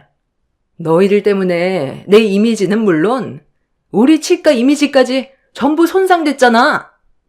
시모는 상간녀의 막말에 참고 참다가 화가 머리끝까지 올라왔는지 상간녀의 뺨에 손을 올렸어요. 그러자 상간녀는 조금의 망설임도 없이 남편과 시모의 뺨을 사정없이 줄따기를 올려쳤어요. 시모와 상간녀는 서로 머리채를 잡았고 남편은 상간녀에게 미안하다면서 모든 걸 바로 잡겠다며 용서를 구하고 있는데 그 모습을 보고 있던 경찰들도 어이가 없어서 말리지도 않더라고요. 자기 엄마가 당하고 있는데 상간녀에게 정신 팔려 자기 엄마가 머리채를 잡히든 말든 신경조차 쓰지 않았습니다. 그렇게 한바탕 난리가 난 이후 결국 저는 남편을 상대로 법적 이혼 소송을 제기해 위자료를 받아낼 수 있었고 9년간 힘들게 모은 돈과 상간녀에게까지 위자료를 받아낼 수 있었네요. 상간녀는 얼굴을 들고 다닐 수 없을 정도로 동네에 급속도로 소문이 퍼지는 바람에 다른 지역으로 이주를 하게 되었고 남편은 상간녀에게 사정하며 매달렸지만 처음부터 상간녀는 남편을 이용해 먹으려고만 했었기 때문에 뒤도 안 돌아보고 떠났습니다. 중간에 붕 떠버린 남편은 그제야 저에게 용서를 구하기 시작했어요. 이미 떠나가 버린 배 붙잡아봤자 소용없었고 두 모자가 다시 예전으로 돌아가자고 했지만 저에게 했던 행동들이 얼마나 추악했는지 온몸으로 느꼈기 때문에 어떠한 미련조차 남아있지 않았습니다. 잘난 것도 하나 없는 게 지금까지 살아준 것만도 감사해야 되는데 함께 살아가는 동안 속으로 저를 어떻게 생각했는지 모든 걸 알아버렸기 때문에 조금의 감정도 흔들리지 않았네요. 그렇게 남편과 이혼을 한 지 벌써 1년이 다 되어가고 있습니다. 저는 그동안 힘들게 모은 돈으로 작은 식당 하나 차려서 제 딸과 열심히 살아가고 있어요. 남편이 없는 게 오히려 저와 제 딸에게 더 큰 도움이 되는 것 같습니다. 스트레스 안 받아서 좋고 시모에게 시달리지 않다 보니 심적으로도 안정이 돼서 훨씬 더 삶의 질이 좋아졌어요. 반대로 전 남편은 저와 이혼을 하고 고삐 풀린 망아지 마냥 자기 하고 싶은 대로 막 살다가 상당히 많은 빚을 떠안아 버렸다는 소식을 접할 수 있었습니다. 부모 돈까지 끌어들여 주식에 투자했다가 길거리에 나앉을 상황이라고 하네요. 제가 그 피해자가 될 수도 있었는데 하루빨리 헤어진 게 잘한 결정인 것 같습니다. 자식 핑계로 저와 다시 어떻게든 엮어보려 하는 전 남편을 다시는 보고 싶지 않아요. 그게 저와 제 딸이 살아갈 수 있는 유일한 길인 것 같습니다. 제 사연 들어주셔서 감사합니다. 안녕하세요. 저는 딸 둘을 키우고 있는 한 가정의 엄마입니다. 발은 안으로 굽는다고 남편과 이혼을 할 수밖에 없는 상황이 생긴 적이 있었어요. 처음 몇 번은 그냥 참고 넘어갔었지만 날이 가면 갈수록 심해지는 남편의 행동 때문에 저는 점점 지쳐가고 있었고 이혼의 갈등이 시작되었죠. 시댁 집안은 저를 이해하지 못했고 저 또한 시댁 식구들의 행동들을 받아들일 수가 없었어요. 그러다 보니 시모는 이런 상황들을 빨리 해결하고 싶으셨는지 저희 집으로 찾아오셨어요. 그런데 시모 뒤로 동선의 부부가 고개를 내밀며 밝은 웃음을 지으며 저희 집에 우르르 몰려 들어왔고 남편은 미리 알고 있었다는 듯 시댁 식구들을 반갑게 맞아 주었네요. 어이가 없어서 아무 말 하지 않고 서로 인사를 주고받는 모습을 지켜보고 있으니 시모가 우두커니 서 있는 제가 꼴보기 싫었는지 소파에 털썩 주저앉으면서 한마디 하셨습니다. 그렇게 멍하니 서서 뭐하고 있는 거니? 씹을 거리라도 좀 내와봐라.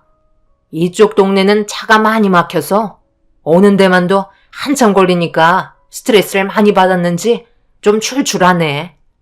지금 속이 비어 있어서 과일만 빼곤 다 괜찮을 것 같다. 어머님이 아까부터 속 쓰리시다고 하셨거든요. 중간에 식당이라도 들리려 했는데 서둘러 일 처리해야 된다고 하셔서 최대한 빨리 온 거예요. 웬만하면 영양 보충할 수 있는 것들로 주셨으면 좋겠어요. 저도 형님 집에 놀러 온 거니까 손님 맞죠? 이럴 때 저도 대접 한번 받아봐야죠. 그런데 지금 뭐 끓이고 있었어요? 어머님, 형님이 저녁 먹으려던 것 같은데 간단하게 먹는 것보다 이왕 이렇게 된 거 같이 식사하면 될 것 같아요. 저희 식탁에 가서 앉을까요? 어머, 이게 뭐예요? 백숙이잖아. 어머님 오시는 줄 미리 알고 있으셨나 보다. 딱 저희 인원수에 맞춰서 닭도 3마리나 준비하셨네. 어머님, 빨리 와서 앉으세요. 그래? 너 우리 온다는 거 알고 있었냐? 네가 불편해할까봐 내 아들한테만 얘기했었는데 옆에서 듣고 있었구나? 지금 못들 하시는 거죠? 연락도 없이 찾아오셔서는 남의 집에 들어와 다 헤집어 놓으시고 당장 나가주세요. 그리고 동서 당장 국자 안 내려나? 어디서 지금 남의 음식에 함부로 손을 대는 거야? 내 딸들과 함께 먹으려고 준비한 걸 허락도 안 받고 먹겠다고? 요즘 동서가 계속해서 개념 없는 짓을 하더니만 이제는 아예 간이 배 밖으로 나왔구나? 어머님 믿고 설치다가 뼈도 못 추린다. 당신 말이 좀 심하다고 생각되지 않아? 우리가 남도 아닌데 너무 매몰차게 행동하는 거 아니야? 오늘은 그냥 기분 좋게 넘어가자고. 내가 기분 좋게 넘어갈 수가 있을 것 같아? 무슨 이유 때문에 여기까지 왔는지 뻔히 알고 있는데 좋게 행동할 수가 있겠냐고. 시댁 식구들은 제가 조용히 넘어갈 거라고 생각하고 있었는지 대놓고 기분 나쁘다는 반응을 보이자 분위기는 순식간에 가라앉았고 동서는 인상 쓰고 있는 저를 보곤 들고 있던 국자를 싱크대에 내동댕이 치며 거실 소파로 돌아가 앉았습니다. 시모는 이런 분위기 속에 음식을 먹는 건 포기해야겠다며 왜 찾아왔는지 본론으로 들어가셨고 저는 시모의 어이없는 말에 속이 끓고 있었네요. 이해할 수 없는 행동들은 저를 더 미치게 만들었고 그동안 쌓아왔던 모든 것들이 한순간에 무너지는 순간이었습니다. 너희 사돈어른께서 오늘 내일 하시는데 조만간 너한테 상속재산으로 물려받게 될 땅을 처분할 생각을 가지고 있는 거지? 묵혀둬봤자 좋을 것 하나 없다. 내가 알아보니까 그쪽 땅들이 개발지역에 묶여 있다더구나. 사돈어른은 그런 건 또 어떻게 알고 그 넓은 땅들을 가지고 계셨대? 10년만 더 젊으셨어도 분명 떼돈 버르셨을 거야. 그런데 어쩌겠어? 현실이 이런 걸.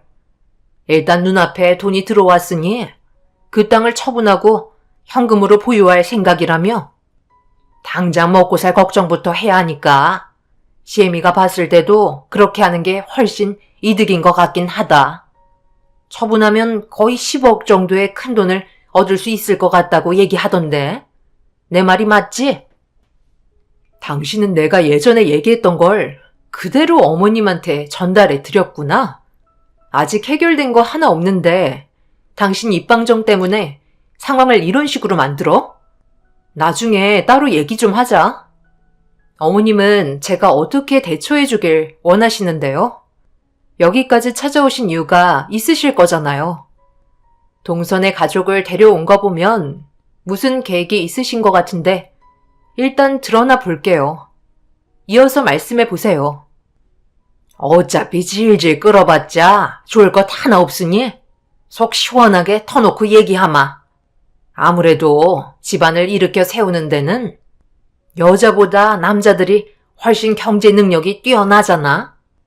나는 앞으로의 미래를 봤을 때 투자할 만한 가치가 있다고 생각한다. 우리 막내 아들 손자들이 성공해서 잘 되면 10억이 아니라 그 이상도 충분히 보상받을 수 있다고 생각하거든. 그래서 이번에 사돈어른께서 세상을 떠나신 뒤에 받게 될 땅을 처분하게 되면 들어온 10억을 애들 유학비로 투자 좀 해줬으면 좋겠는데. 어렸을 때부터 자리를 깔아놔야 미래가 밝은 법이야. 얼마나 좋은 기회야.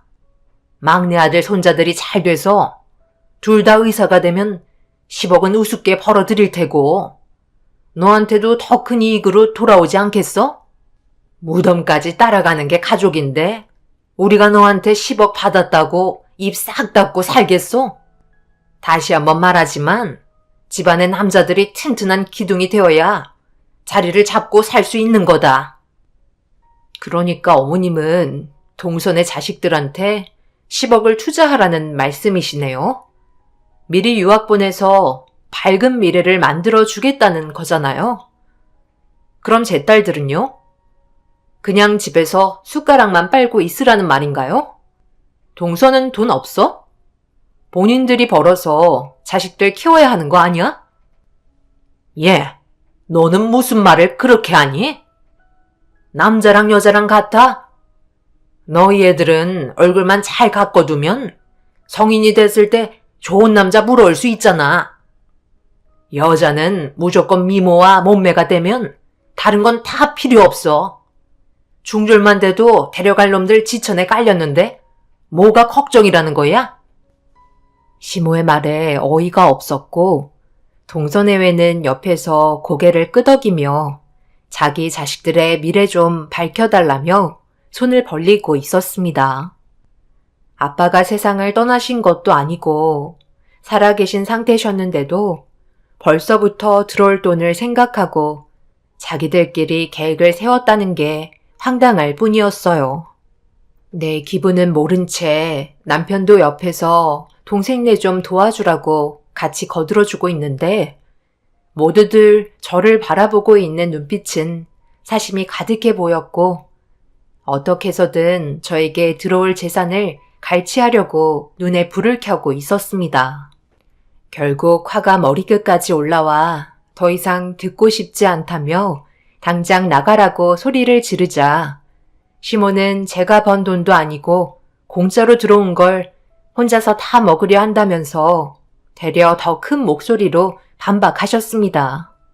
그러자 동서는 저보고 돈 때문에 사람이 변했다면서 저를 이상한 사람 취급했고 서방님은 10억을 한꺼번에 주는 게 부담스러우면 5억씩 나눠서 받아도 된다고 웃으면서 얘기하고 있었어요. 김칫국부터 마시는 시댁 식구들의 행동들은 이해할 수가 없었고 더는 듣고 싶지 않아 집 밖으로 전부 내쫓아 버렸습니다. 시모는 다른 생각하지 말고 무조건 가족만 신경 써야 한다며 나중에 다시 대화하길 원하셨고 더 이상 듣고 싶지 않던 저는 현관문을 세차게 닫은 뒤 딴짓을 하고 있는 남편에게 동네가 떠나갈 정도로 소리를 질러 버렸네요. 화가 머리끝까지 올라 흥분을 가라앉히지 못하고 있는 저를 피하려고 방으로 들어가려는 남편한테 더 이상 함께 사는 건 아닌 것 같다고 얘기했어요. 이게 나 혼자 좋자고 이러는 거야? 아까 우리 엄마가 하시는 얘기 못 들었어? 어떻게 당신 혼자만 생각하는 거야? 이게 나 혼자 생각하는 거라고? 누구 자식이 우선인지 몰라? 어떻게 동선의 자식들이 우선이라고 얘기할 수 있는 거지? 우리 애들은 유학 안 보내도 된다는 거야? 동서네가 자식들은 자기들이 알아서 해야 되는 거지. 그걸 왜 우리한테 손을 벌리려는 건데? 그리고 지금 우리 아빠가 세상을 떠나셨어? 어쩜 사람들이 그럴 수 있는 거야? 돈 앞에서는 본성이 드러난다고 하더니만 눈앞에 돈이 보이니 눈이 휙 하고 뒤집혔나 봐? 내가 당신한테 아빠가 상속해 주실 땅에 대해 의논을 했던 건 앞으로의 우리 삶을 좀 더 좋게 만들기 위해 얘기했던 것 뿐이야. 그런데 당신은 나와 전혀 다른 생각을 가지고 있었고, 그걸 식구들한테 전부 다 떠벌려서는 서로의 관계를 이런 식으로 만들었는데, 이혼은 하기 싫다고? 그럼 애초부터 상황을 이렇게 만들지 말던가. 엄마 말이 틀린 건 아니잖아. 우리 애들은 솔직히 충돌만 나와도 얼굴만 이쁘고 몸매만 좋으면 장땡 아니야? 남자들이 능력 좋은 여자 별로 안 좋아해. 무조건 외적인 모습만 따진다고. 나도 당신 겉모습 보고 좋아했지. 능력 보고 결혼한 거 아니잖아. 남편과 더는 대화를 섞고 싶지 않았어요. 저를 외적인 모습만 보고 마음에 들어 했다는 한마디에 너무 큰 충격을 받았어요. 그동안 함께 살아오면서 자잘한 것들을 속썩인 적은 있었지만 이렇게까지 일을 크게 만든 적은 없었는데 돈 앞에서는 제가 알던 모습과는 전혀 다른 사람으로 변해가고 있었습니다. 결국 남편은 남편대로 저는 저대로 마음의 상처를 받아 각방 생활을 하면서 지내왔었어요. 그리고 돈 문제 때문에 부부싸움이 자주 일어나게 되자 애들한테도 좋은 영향을 주지 못했죠. 이런 생활이 지속적으로 반복이 되는 게 저를 더 지치게 만들었습니다. 시모는 돈 때문에 식구들과의 인연까지 끊으려 한다고 변한 건 시댁 식구들이 아닌 저라는 어이없는 말을 늘어놓으셨네요. 그렇게 안 좋은 분위기 속에 아빠는 결국 끝까지 버티시다가 대장암 말기로 세상을 떠나셨고 저에게 가족은 2딸밖에 남아있지 않았어요. 남편과는 이미 가족이 아니라 남남처럼 살고 있었는데 아빠의 장례를 치르던 날 그래도 남편이라고 해야 할 도리는 아는지 아빠의 장례를 도와주었고 그때만큼은 서로가 조심하며 해야 될 일들만 묵묵히 처리해가고 있었습니다. 그런데 이 소식을 듣게 된 시댁 식구들이 한꺼번에 몰려와서는 아빠의 영정사진 앞에서 오열을 하며 눈물을 보이기 시작했어요. 시모의 가식적인 모습은 온몸에서 소름을 돋게 했지만 아빠의 장례를 망치고 싶지 않아 당장이라도 내쫓아 버리고 싶은 거 화를 억누르며 아무 말도 없이 자리를 지키고 있었습니다. 그런데 시모가 저에게 가까이 다가오시더니 양손을 잡아주시면서 눈물을 흘리시더니 장례식장에서 갑자기 땅 얘기를 꺼내셨어요. 저는 아무 말 하지 않고 잡고 있던 손을 뿌리치며 볼일 끝나셨으면 그만 돌아가시라고 조용히 말하는 순간 갑자기 영정사진 앞에 털썩 주저앉은 시모가 대성통곡을 하시면서 저희 아빠에게 갑자기 한탄을 하기 시작하셨고 그 모습을 보고 있던 저는 얼굴이 하얗게 질려버리고 말았네요. 아이고, 사돈어른. 큰며느리 은옥이가 글쎄 사돈이 남기고 가신 땅을 혼자서 꼴꺽 하겠다네요. 처분하면 10억이라면서요. 그래서 그걸로 손자들 유학비 보태달라고 하니 저를 잡아먹을 듯이 달려드는데 얼마나 무서웠는지 아세요? 사돈이 딸 교육을 어떻게 시키셨길래 어른 공경할 줄 모르고 돈에 눈이 멀어 가족들과 등진 채 제 아들과는 이혼을 하겠다는데 이거 어쩌면 좋습니까? 차라리 이럴 거면 살아계실 때 그냥 처분하신 다음 사정이 어려운 사람들한테 기부하시지. 괜히 저희 가족 분란만 만드셨네요. 저 괘씸한 며느리를 어떻게 하면 될까요? 말로 해서는 안 될 것 같은데 저도 아들 자식 둘이나 키워본 입장에서 훈육 좀 시키겠습니다. 저희 아빠 영정사진 앞에서 적당히 좀 하시죠. 지금 제가 참고 있는 거 안 보이시나요? 저도 참는데 한계가 있다고요.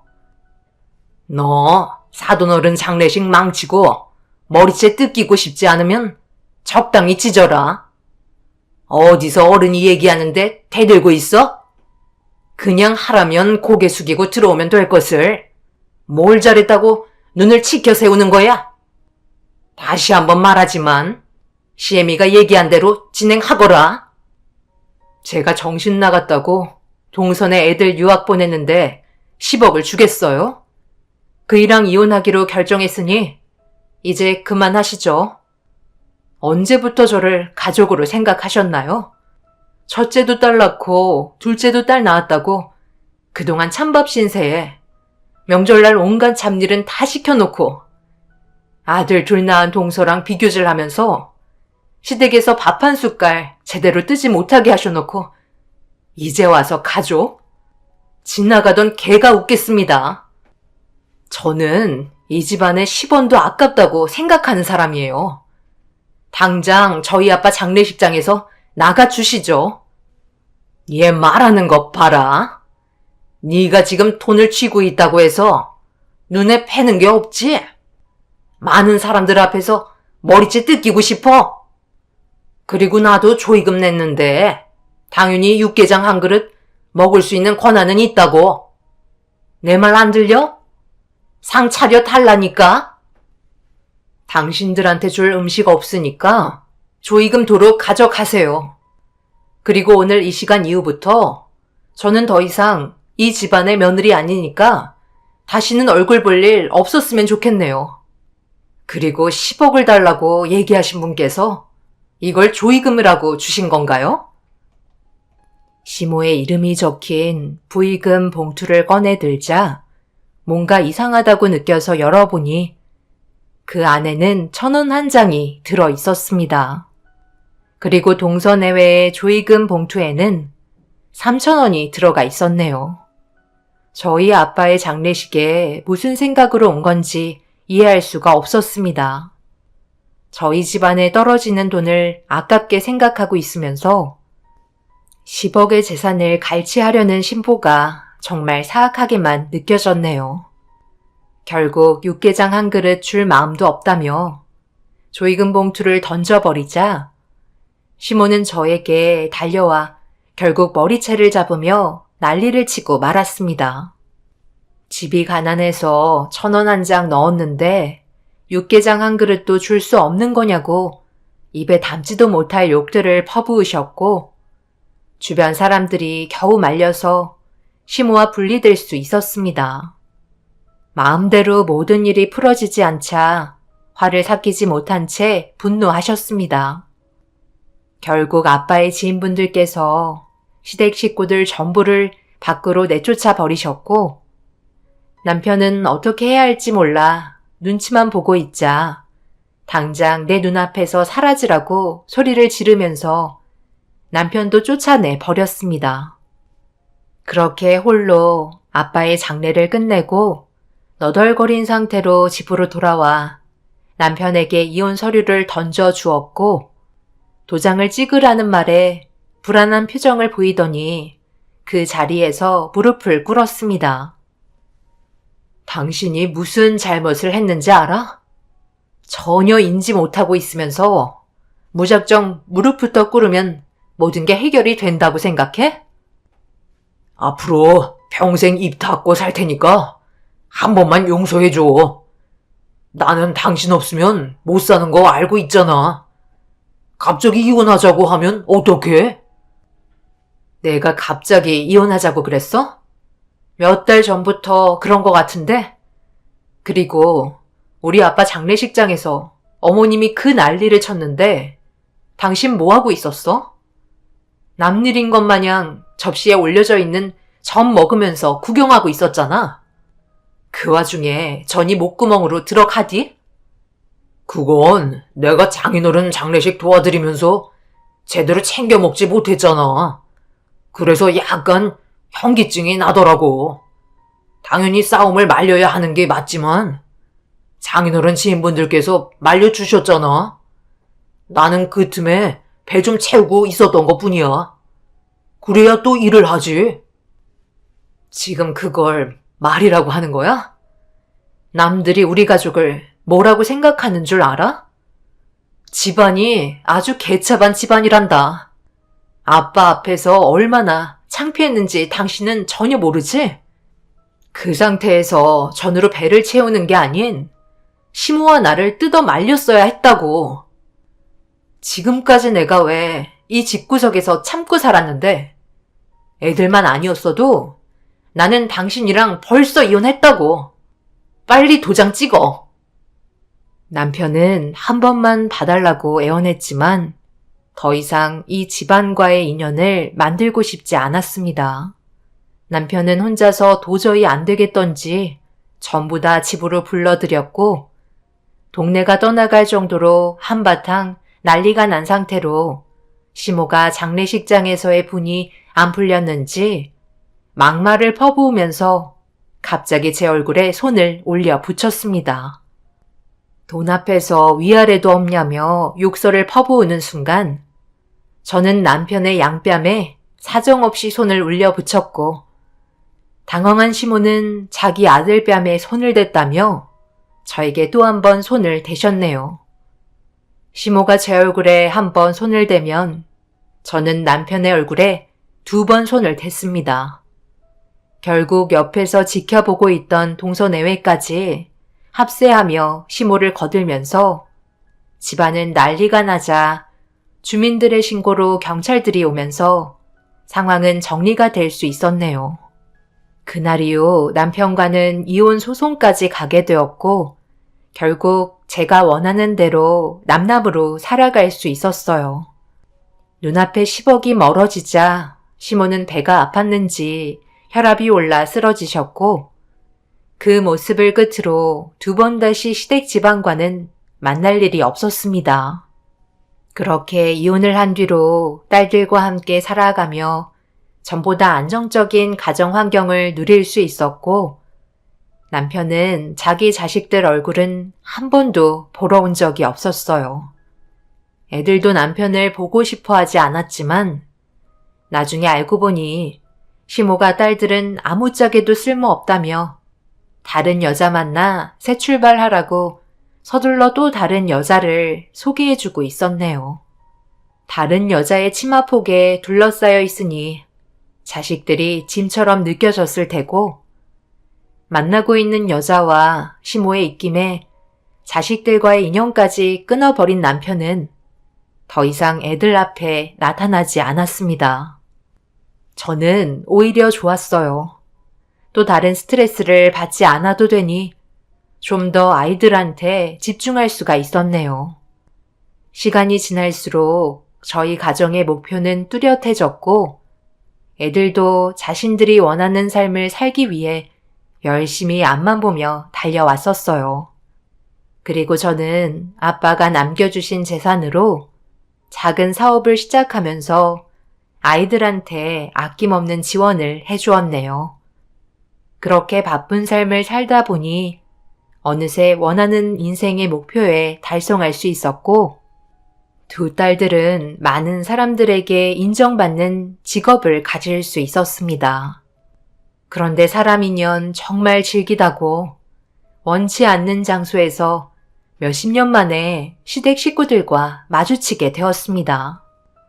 오래간만에 시간이 좀 남아서 애들 얼굴 보려고 나올 때까지 앉아서 기다리고 있는데 누군가 저에게 가까이 다가와 말을 붙이기 시작했어요. 그래서 고개를 들어 저를 부른 사람의 얼굴을 본 순간 반대편에서 제 딸들이 저를 부르며 급하게 걸어오고 있었습니다. 저를 부른 사람과 2 딸이 서로 얼굴을 마주한 순간 분위기는 상당히 안 좋아졌고 2 딸들에게 쩔뚝거리며 천천히 걸어가자 저는 가까이 가지 말라고 소리를 지르고 말았습니다. 당신이 뭔데 애들한테 다가가는 거야? 그동안 한 번도 찾아온 적도 없으면서 애들이 변한 모습 보니까 또 뜯어먹을 생각하는 거야? 내가 미안하게 됐네. 그때는 철이 없었나 봐. 당신이랑 함께 했을 때가 좋았는데 이제 와서 후회하면 뭐하겠어? 너희들 보기 좋아졌구나. 이렇게까지 성공할 줄 몰랐다. 나는 보다시피 이렇게 살고 있다. 일하다가 무릎이 다쳤거든. 너희 할머니가 몸 상태가 별로 안 좋으셔서 요즘 많이 힘들어 하신다. 정신이 오락가락 하셔. 치매가 왔거든. 당신 내가 한참 찾은 거 몰라? 지금 여기서 뭐 하는 거야? 아는 사람들이야? 이런 건 당신이 해야지. 어머님 휠체어 끄는 거 얼마나 힘든지 알아? 이런 생활 하려고 당신이랑 결혼한 거 아닌데? 애들만 아니었어도 당장 이혼이었다고. 나도 애들 두고 갈 데도 없으니 그냥 붙어 사는 거지. 정말 지긋지긋하다. 오늘 내가 어머님 대소변 갈아준 게 몇 번인 줄 알아? 그래, 알았으니까 이제 그만 좀 해. 어서 돌아가자고. 어머님 많이 힘드시겠다. 그놈은 아직까지 안 들어왔어? 뭘 들어와. 그놈 때문에 쌓인 빚이 얼만데? 차라리 안 들어오는 게 낫다는 거 몰라? 당신한테 딸들 있잖아. 빨리 찾아서 돈 좀 달라고 해봐. 애비가 빚에 허덕이고 있는데 당연히 도와줘야 하는 거 아니야? 이래서 자식 새끼 키워봤자 소용없다니까. 잠깐만, 이거 무슨 냄새야? 어머님, 지금 여기서 큰 걸 보시면 어떡해요? 오늘 뭐 잘못 드셨어요? 난 몰라. 당신이 알아서 해. 정말 이렇게는 못 살겠어. 동선에는 치매 어머님 돌봐주지 않겠다고 잠적해서 나타나지도 않잖아. 당신 만나서 내 인생 이게 뭐야? 어머님 지금 소변까지 보시잖아. 나는 차에 가서 기다릴 테니까 당신이 알아서 처리하고 와. 그리고 우리 관계도 다시 생각해보는 게 좋겠어. 두 딸은 의사가 된 자신들이 성공한 모습을 보여주었지만 남편의 두 번째 인생은 나락으로 떨어진 상태였어요. 자식 농사도 제대로 못해서 집안까지 말아먹은 것 같았습니다. 두 딸은 서둘러 화장실로 가려는 남편에게 명함을 건네주면서 몸이 불편한 곳이 있으면 의사로서 도와준다고 얘기하자 남편은 그래도 조금의 양심은 남아 있었는지 배우자가 혹시라도 볼까봐 명함을 받지 않고 혼비백산하듯 급하게 병원을 빠져나갔네요. 그리고 휠체어를 타고 있던 시모는 치매가 심하게 왔는지 저와 두 딸을 알아보지 못했고 그날 이후 남편은 딸들이 다니는 병원에 두 번 다시 모습을 나타내지 않았습니다. 아마 다른 병원으로 옮긴 듯 보이네요. 자신의 인생에 대해 땅을 치며 후회하는 모습과 시모가 무너진 모습을 눈앞에서 보게 됐지만 뭔가 불안한 마음을 떨쳐낼 수는 없네요. 의사가 된 두 딸에게 언젠가는 접근할까봐 걱정은 되지만 양심이 있다면 그렇게 하진 않겠죠. 평생 그 사람들이 자신들이 했던 행동들에 대해 후회하면서 살았으면 좋겠습니다. 제 사연 들어주신 분들 감사합니다.